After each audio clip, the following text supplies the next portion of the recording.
Do you have a tricky work problem that you need to solve? I have a great podcast recommendation for you featuring a pair of expert women. Whether you're just starting your career or a seasoned professional, check out Fixable, a podcast from TED.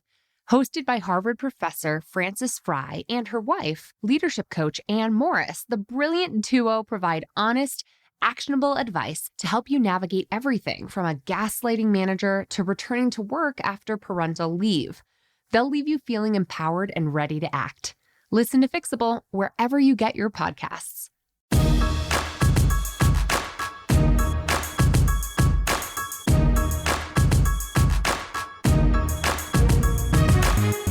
Hey, and welcome to the Bossed Up Podcast, episode 451. I'm your host, Emily Aries, the founder and CEO of Bossed Up. And today I want to talk about what the impact might be on working moms who are navigating this new trend in return to office mandates. Perhaps you've been navigating this yourself personally this year. If so, I really want to hear from you on what this experience has been like for you, because I think this could have, and I'm not alone in this, I think this could have some pretty catastrophic impacts on women's participation in the workforce, particularly women like me with young children. So let's break it down. First, I think it's important to acknowledge that in 2020, we saw basically a she-cession, as it has been coined, right? This is when women in the workforce dropped out of the paid labor force in alarming numbers with alarming speed, right? In 2020, we plummeted to workforce participation rates for women that we hadn't seen since the 1980s. And this is not surprising considering a lot of public schools went fully remote. Daycare centers completely shut down, right? In the height of this global pandemic we've been navigating, women disproportionately shouldered a lot of the childcare responsibilities. And there's a lot of different reasons for that. You know, women on average who are in heterosexual partnerships earn less than their partner. A lot of single moms didn't have the option, right? Who else was going to stay home if you didn't have a network of care or unpaid network of care? And a lot of folks are navigating this with childcare, which helps the world go round. So when childcare falls apart, your whole life falls apart. Your whole career falls apart. And that was disproportionately felt and shouldered by women. And so moms were out of the workforce at alarming rates.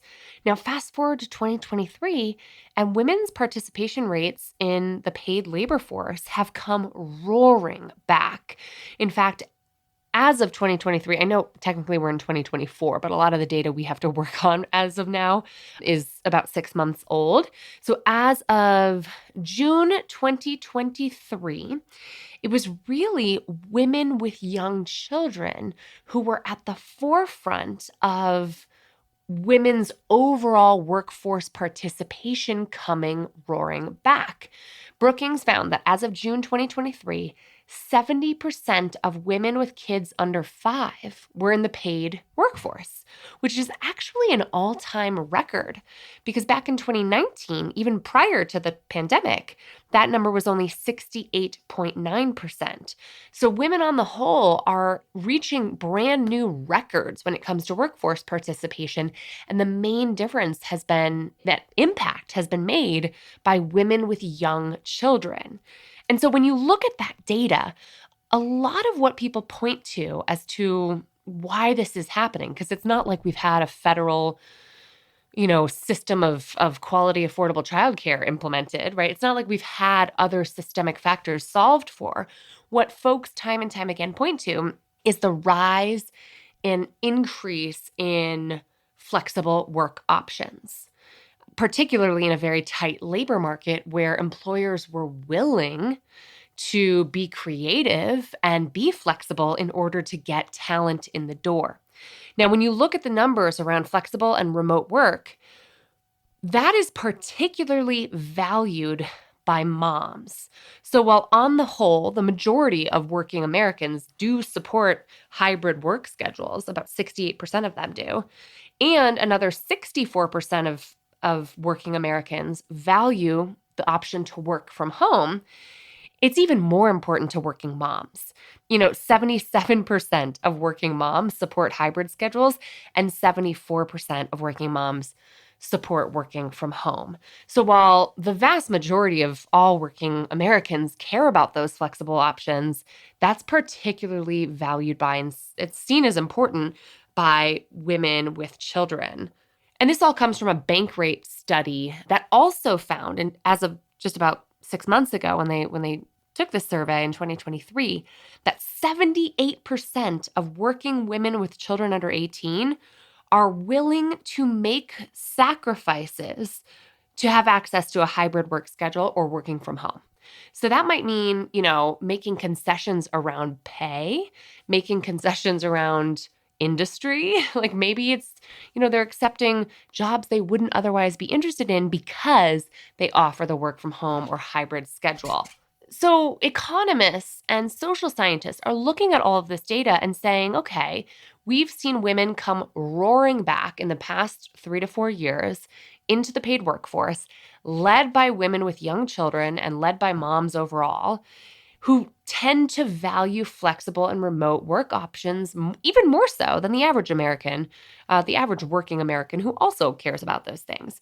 So what does it mean for working moms when we start to see in 2024 a growing trend, particularly in very male-dominated industries like tech and finance, of moving away from flexible work schedules and calling all of the workers back to the office full time? And now let me first acknowledge to every woman listening to this right now who's like, I'm a nurse, I'm a doctor, I'm a school teacher. I never had the option really. There are a lot of folks in our workforce for whom remote work was never an option.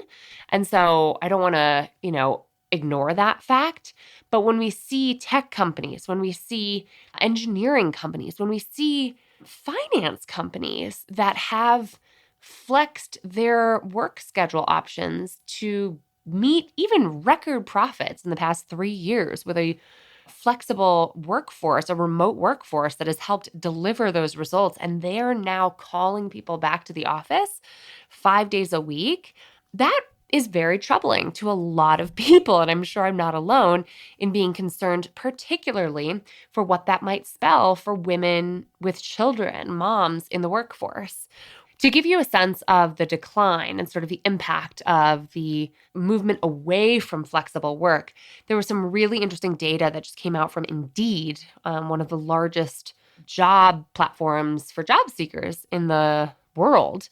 And this is particularly relevant for my job seeker friends who say, I'm only looking for remote work. I refuse to, open myself up to anything but remote work. To which I always say, okay, that's a very narrow net that you're casting. And this data from Indeed reinforces that. They are finding that hybrid work options and remote work openings, job openings with remote or hybrid schedules are dwindling. In an analysis of job postings, they found that the peak for remote and hybrid jobs was in February of 2022. That was when there were the most remote and hybrid job options on their platform available. And at its peak, that only accounted for 10.3% of job postings on Indeed. So if you're saying, Emily, I can't go back to the office, I refuse, you're already at the peak of workplace flexibility. You were discounting 90% of job openings that were available at the time. That 10.3% of flexible jobs, remote job options, has fallen precipitously to the point where by May of last year, so what is that, 9 months ago, May of 2023, that number fell to just 8.4% of Indeed job postings. And I would venture to guess, I hope Indeed comes out with more data, because I would be very curious to see what that number looks like in Q1 of 2024. I would be surprised if it didn't go down significantly more. So if you are a job seeker, let's say it went down to 5% of jobs on Indeed. If you're a job seeker right now, perhaps one who doesn't have caregiving responsibilities or disabilities that make commuting to the office particularly challenging for you, and you say, look, I just prefer remote work, I'm not going back to the office, then you are competing along with every working parent out there, every working mom out there, everyone for whom flexible and remote schedules are like a necessity, you're competing for 5% of the share of jobs that are being posted every day. And so I'm not trying to say that you shouldn't go for them because, anyone should have that option to compete for those jobs, but those jobs are competitive. So let that be a takeaway for my job seekers listening. But what's particularly alarming is if we look at all of what I've cited already in terms of data today, we know that women have come roaring back to the workforce as flexible and hybrid schedules have become a trend. So it's no wonder to me that there are alarmist headlines coming out like this Washington Post article from last December, so just about 4 months ago, by Joanne Littman, the title of which is Return to Office Mandates Are a Disaster for Working Mothers.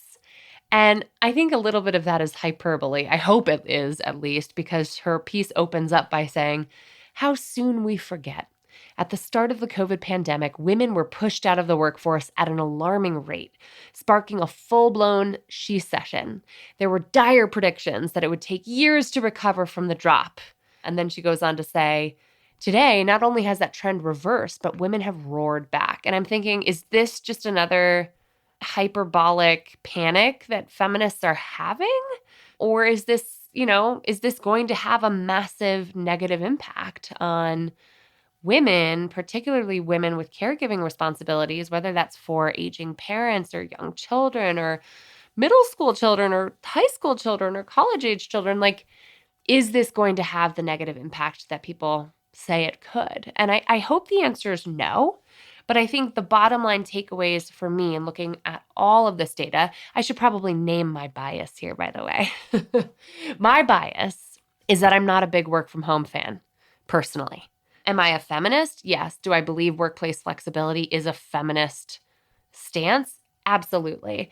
But when I had a larger team, we were in the office 3 days a week. I had an office downtown where I mandated my team members return to work during the height of the pandemic. And so I'm an extrovert. I'm someone who really believes collaboration is easier in person. So I get it. I just think that the way things are, or the way things used to be pre-2020, is frankly not something to aspire to. The way that work was designed 5 days a week, 9 to 5, that really came about with Henry Ford and the Model T. Like, that is an antiquated approach to work anyway in 2019, much less 2024 and beyond. And so that system never worked for most women and lots of other marginalized workers who I've already mentioned, like other kinds of caregivers, folks with disabilities, just all kinds of folks for whom we didn't fit into the archetypical ideal worker trope with a full-time caregiver at home making the rest of our worlds go round, right? Anyone who knows the realities of just like modern dual income, dual earner households, much less dual earner households with children, it's just, that was never ideal. That was never that easy to pull off, particularly because there's this one other stat I have to throw at us at the end here. Research has found as of January 2023 that working from home saved an average of 72 minutes a day for people who no longer had a commute. So people who have 72 hours more in their day because of working from home and hybrid work schedules, like that has a massive impact. And going back to the way things are is not the intention here, is not the goal, because it was never working for every part of our workforce. And my second takeaway from all of this is that if you as a leader, as an executive team, mandate this one-size-fits-all approach to how your workers should work, you're going to have a one-size-fits-all approach to what kind of workers you get. You're going to have a very homogenous workforce. As a result, you're going to get a whole bunch of people who are the same as each other. And I don't want to stand on a soapbox again and make the case for the economic merits of diversity in the workforce, but they're real, right? If we know that diverse workforces yield better bottom line results, but I think there's a really important moral argument here too, which is that being a workplace that caters to individuals' needs while exchanging, the employer's money for the employee's labor, like that personalization, that individualization, that individualized approach is really what I think flexible work should be all about. It's not saying we all need to work from home full time. It's not saying we all need to work in the office full time. It's saying we need to be accommodating to people's needs. And we need to be understanding that not every worker in our workforce has the same needs. We have to take that equitable, not equality approach to thinking about giving folks what they need to be successful. And guess what? If you do that, your management team is going to get more from your people, right? You're going to get better results if we give people the tools and the flexibility that they need to be successful.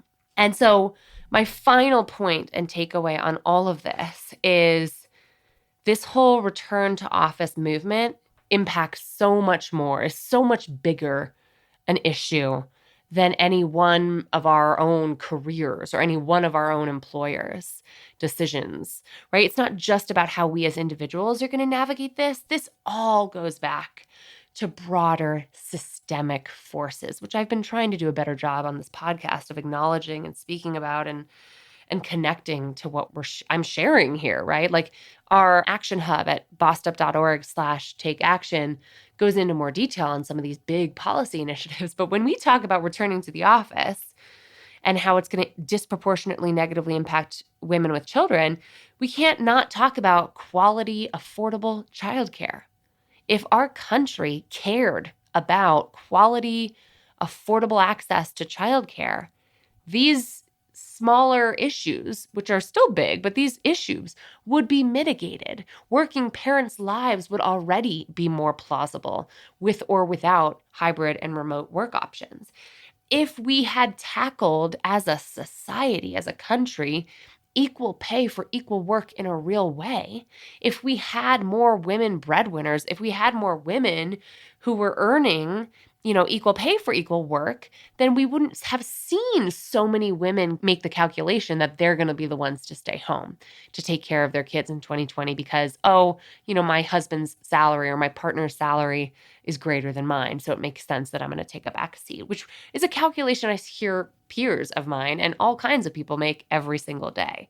And finally, if we had already solved for the gender leadership gap, I'm looking at finance, I'm looking at tech, I'm looking about these super male-dominated industries that are at the forefront of the return to office mandates, right? If we had more women executives in those boards or on those boards and in those boardrooms making these decisions about how we should structure work here that's going to impact all of the workers' lives who we might not share any modicum of similarities with as senior executives at these companies, if we had more women who knew what it was like to just be a working parent today, or more feminist men who understood the role of men in today's world in helping to shoulder childcare and housework in equal rates than their women partners in heterosexual relationships, like more women at the helm making these decisions, I have to believe, and you could debate me on this, we could debate on this, but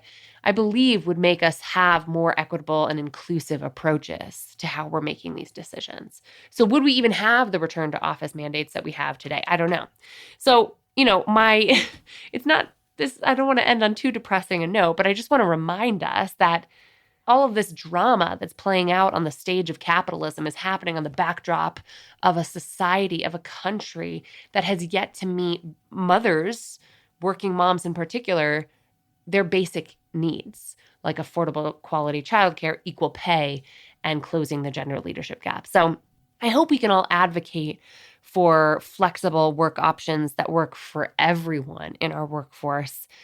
But in the meantime, this is not a singular fight, right? We have to think systematically. I'm really curious to hear how this lands with you. How are you experiencing this? Is this coming up in your office? Send me an email at emily@bossedup.org, and I want to hear your stories about how you may or may not be navigating this yourself. I mean, I know folks who are got a job in 2021 that was fully remote and they moved to Montana and now their New York City-based company is calling them back to the office. It's like, what do you do in those situations? I really want to hear what this means for you and what I missed. So as always, let's keep the conversation going. You can always send me an email, but you can always chime in via our Courage community on Facebook or the Bossed Up group on LinkedIn. And you can get a fully written out version of this podcast today with a full transcript and a blog post that's really easy to read and share at bossedup.org/episode 451. That's bossedup.org/episode 451. And until next time, let's keep bossing in pursuit of our purpose. And together, let's lift as we climb.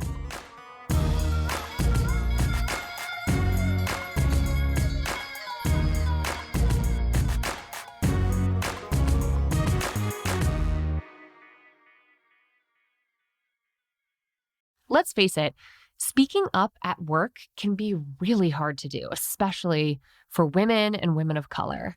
When the stakes are high and you've already worked so hard to just be the only woman in the room, and you want to get everything right, you want to have all your facts and figures accurate before making your voice heard, it's just so much easier to stay silent instead. Researcher Deb Jahansky calls this loss of voice phenomenon. And it actually emerges in adolescent women at greater rates than men, and it sticks with us for the rest of our lives. Self-silencing behavior can actually become an unconscious habit unless we consciously engage in practicing our assertive communication skills. And we here at Bossed Up have set out to help women like you do just that. Speak Up, my live assertive communication course, is back open for enrollment, and we're kicking off a new cohort launching this June. Over the course of 8 life-changing weeks, you'll have access to interactive online curriculum and live weekly practice sessions where you, Irene, and I, and a cohort of fellow Speak Up bosses who are owning their voice, overcoming the social messages that have taught us to keep silent, and really learning to strategically and assertively communicate when it matters most, will actually have the practice time to rewire our brains, create new neural pathways, and build better habits when it comes to speaking up with confidence and precision and assertively communicating in the workplace. Learn more and enroll today to secure your spot at bossedup.org/speakup. That's bossedup.org/speakup.